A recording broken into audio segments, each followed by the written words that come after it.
podcast kan ada kan, yang ditanyain bahasa Belandanya bagus tuh. J asisten van Kluivert asisten van D. Kan gitu kira-kira kan.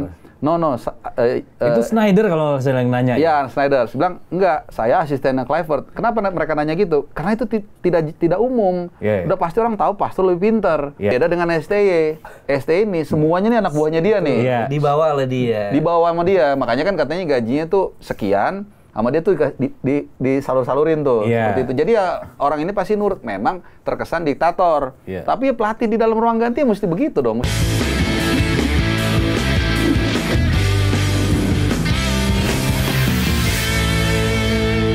Tapi, nah ini baru masuk nih bagaimana cara dia menghandle sebuah tim dan meracik strategi. Emang dia sejelek itu ya?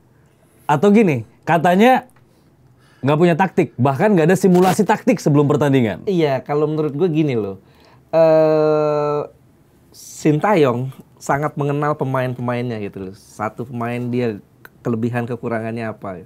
Nah, Patrick Kluivert mungkin kalau saat dia lawan Australia, kemudian lawan Bahrain, lawan China dan Jepang, it's okay lah. Dia nggak strategi yang dimainkan adalah strategi peninggalan Sintayong ya. Karena apa? Karena dia nggak punya waktu untuk mengubah. Dia nggak punya waktu untuk uji coba. Dan strategi 3-4-3 atau 3-5-2 itu berhasil. Nah, setelah itu ada 2 uji coba. Itu benar. Lawan Taiwan dan lawan Lebanon. Dia ubah dengan polanya dia, main 4 back.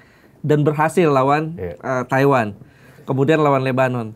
Tapi lu nggak bisa ambil itu jadi patokan. Karena di 2 pertandingan itu nggak teruji backnya. Betul, karena 2 pertandingan itu nggak teruji backnya. Nggak ada tekanan dan juga kalau menurut gue apa ya, lu mainin Yaakob Sayuri di situ aman-aman aja, fine-fine aja. Tapi kalau seandainya lawannya Taiwan nggak betul. Gitu. Saat lo lawan Arab Saudi dan Irak yang punya Salem Audasari, salah satu winger terbaik di Asia, ya nggak bisa. Dan itu menurut gue bukan salah Yaakob. Yaakob bikin 2 blunder, bukan salah Yaakob. Emang bukan posisinya Yaakob di situ. Emang dia naluri bertahannya nggak ada. Dan udah lihat begitu, nggak ada reaksi sampai menit 85 baru diganti. Ya again lah, lu tanya ibu-ibu rumah tangga yang nonton bola aja, tahu beneran ini bukan klise ya. Itu mereka. Ya mungkin mereka nggak bisa membreakdown apa yang dipikirkan dilihat ya, tapi mereka bisa ngerasain, kok ini lewat mulu sih mas katanya. Itu kan dia bisa tahu, masa Kluivert nggak bisa lihat? Ya artinya kan di situ Kluivert nggak kenal itu pemainnya. Padahal kan di situ ada Sandy Walsh yang 2 kali main lawan Arab Saudi bagus. Iya kan Arab Saudi main di Jeddah nggak tembus. Golin malah dia. Golin paling demen bek kanan tuh udah di Sandy Walsh. Kena punggung. Kena kaki, sorry. Tendangan Ragnar. Iya. Nah, berarti ini pelatih nggak tahu cara makainya pemain-pemain bagus yang kita punya di timnas. Iya itu maksud gue yang jadi kendala itu sehingga dia tidak bisa memaksimalkan karakter pemain. Yaakob dia punya kecepatan dengan menempatkan dia sebagai bek kanan itu bisa dikatakan mematikan kecepatannya dia dalam melakukan counter. Dan dia nggak kuat secara defense. Sehingga kedodoran di sana. Tapi ironisnya pergantiannya telat di babak kedua dan gol pertama karena clearance-nya nggak sempurna. Tapi nggak diganti gitu di babak kedua. Dan 2 kartu kuning kan di babak pertama. Artinya sangat beresiko sebenarnya. Dan kalau bicara siapa tuh Yaakob Sayuri itu kan dia memang waktu di Papua seingat gua mau awali karirnya itu sebagai target man, sebagai striker. Baru di Barito Putra seingat gua dirubah sama coach Janur sebagai sayap kanan.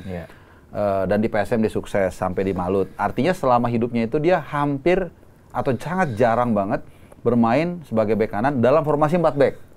Kalau dalam formasi 3 bek, Sintayong pernah. Masih oke. Karena kan ketika lu hilang, masih ada 3 beknya di belakang. Dan satu hal yang orang mesti formasi 3 bek dengan 4 bek itu mengubah karakteristik kiper. Kalau 4 bek, lu cenderung harus lebih melebar, membantu serangan. Nah, ketika 3 bek, dia agak firm nggak apa-apa di belakang.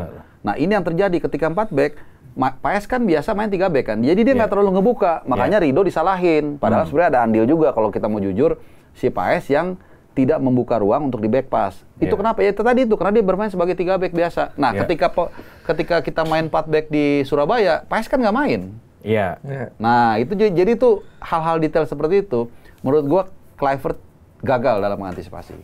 Nah, apakah ini upaya dari pelatih gimana caranya Sayuri main atau pemain-pemain yang bermain di liga lokal juga main, tapi dengan formasi yang dia inginkan.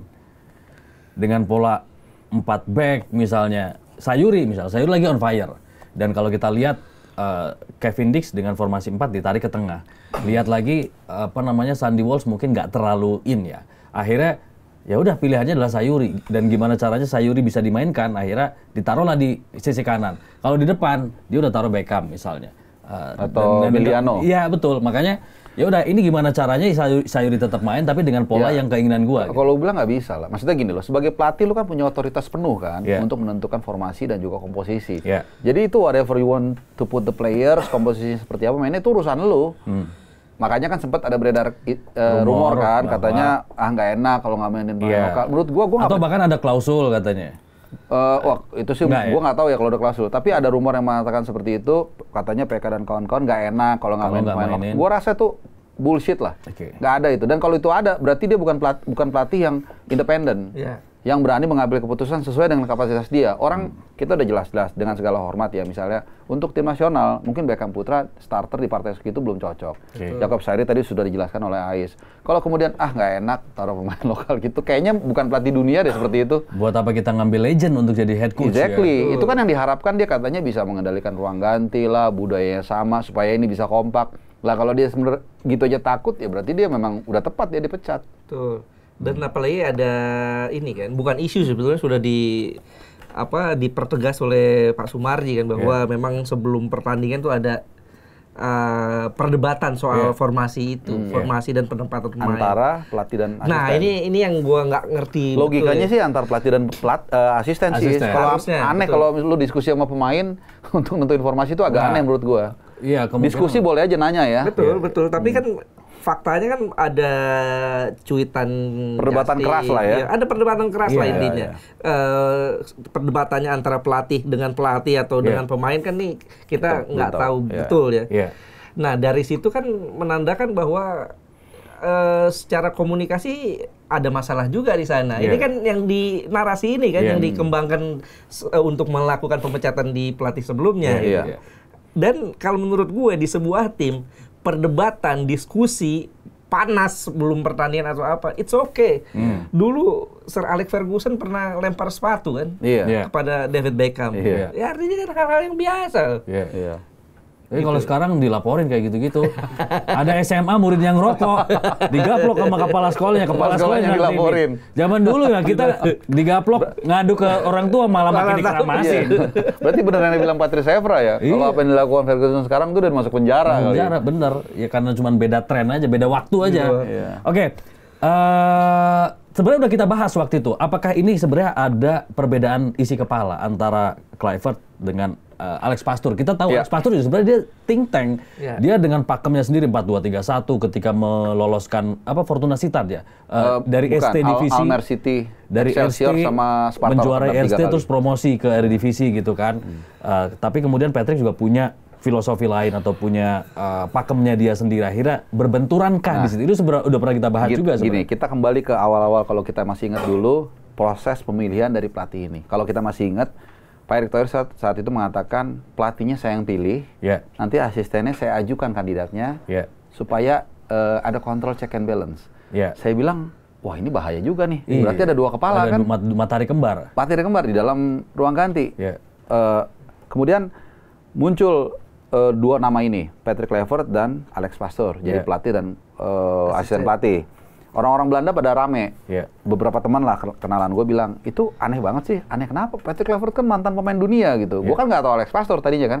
Enggak, itu Alex Pastoor lebih pinter gitu kan. Dan dalam satu podcast kan ada kan, yang ditanyain bahasa Belandanya bagus tuh.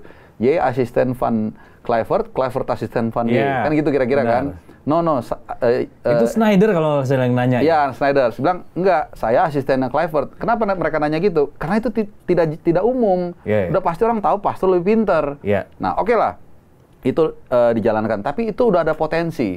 Namanya pelatih kepala. Dia punya ego dong. Benar. Masa gue dengerin dia mulu? Masa dia lebih pinter dari gue?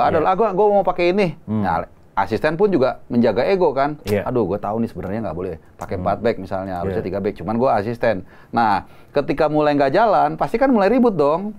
Kan, gampangnya nih, Pert, gue bilang, kan gue bilang apa nggak jalan. Ya tapi lu juga kasihan dengerin gue. Mungkin kira-kira seperti itu. Karena apa? Dari awal cara memilihnya. Pastor tuh, manggil gue Pert gitu, Pert. Ya gue nggak tahu lah. Biar kita bisa simulasikan kemungkinan potensi ributnya seperti itu. Tapi beda dengan STY.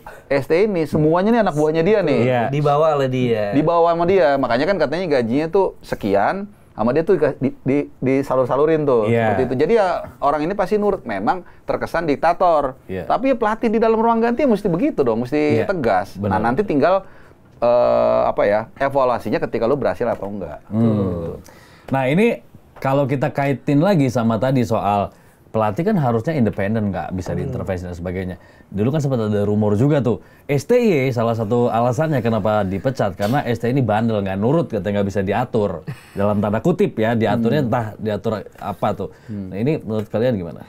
Iya menurut gue sih terlepas dari dia diatur bisa atau enggak, yang penting kan legacy dia sebagai sebuah pelatih menghasilkan hal positif apa enggak. Kalau gue lebih melihatnya bahwa ini adalah ego kepengurusan ya, bahwa STY bukan penunjukan dia gitu. Jadi orang Indonesia kecenderungannya kayak pejabat ya, seperti pejabat, karena memang pejabat Pak. Karena memang pejabat. Udah mulai tipis-tipis nih, udah mulai pinggir-pinggir. Jadi mereka nggak mau mewarisi apa yang dipilih pejabat lama. Padahal sebenarnya dengan kolaborasi waktu itu dengan antara Pak Ketum dengan STY sebenarnya tuh dua-duanya tuh melambung. Iya. Betul. Sayang banget sebenarnya sih. Betul. Itu dia yang gue lihat itu dia nggak mau mewarisi legacy dari kepengurusan lama. Jadi kan kalau sukses, kalau lulus Poliana itu kan pilihan orang lama. Padahal sebenarnya nggak gitu ya. Nggak gitu, harusnya nggak gitu. Gue kadang-kadang nih kalau misalnya lagi makan di gerobakan atau apa, mereka kan suka ngobrol bola. Kadang-kadang gue nanya mereka, gimana bang bola kita? Gue udah tahu lah pasti mereka happy lah.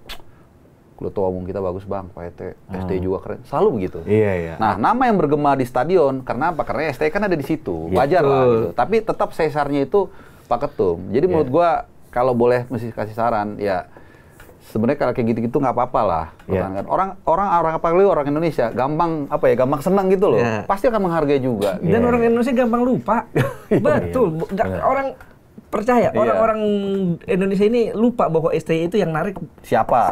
Iya benar. Serius. Itu sampel yang gua ambil dari beberapa kali gua ngobrol dengan orang-orang seperti itu.